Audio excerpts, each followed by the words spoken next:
এবার নজর রাখবো আবহাওয়ার খবরের দিকে। বড়দিনের আগে তাপমাত্রার পারদ কিছুটা বাড়লো। শীতের আমেজ থাকলেও জাঁকিয়ে শীত নয়।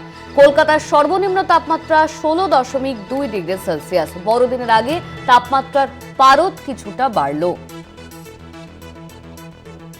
এই নিয়ে আমরা কথা বলবো। আমাদের সঙ্গে ফোন লাইনে রয়েছেন আমাদের প্রতিনিধি শাশ্বতী রায়। শাশ্বতী, হাওয়া অফিসের তরফে কি বলা হচ্ছে? বড়দিনের আগে তাপমাত্রার পারদ কিছুটা বাড়লো। দেখো, সর্বোচ্চ তাপমাত্রার পারদ বেড়েছে, সেক্ষেত্রে সর্বনিম্ন তাপমাত্রার পারদ কিন্তু গতকালের তুলনায় কমেছে।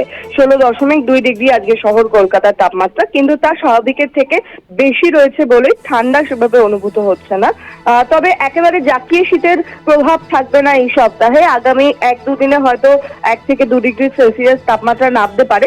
তবে শীতের আমেজ নিয়েই বড়দিন কাটাবে রাজ্য, এবং ইতিমধ্যেই উত্তরবঙ্গের একাধিক জেলাতে ঘন কুয়াশার সতর্কবার্তা জারি রয়েছে। তবে দক্ষিণবঙ্গের ক্ষেত্রে পশ্চিমের জেলাগুলিতে 1-2 ডিগ্রি টেম্পারেচার নামার সম্ভাবনা থাকলেও সেই অর্থে যে জাঁকিয়ে শীতের সম্ভাবনা ছিল সেটি কিন্তু এখন নেই।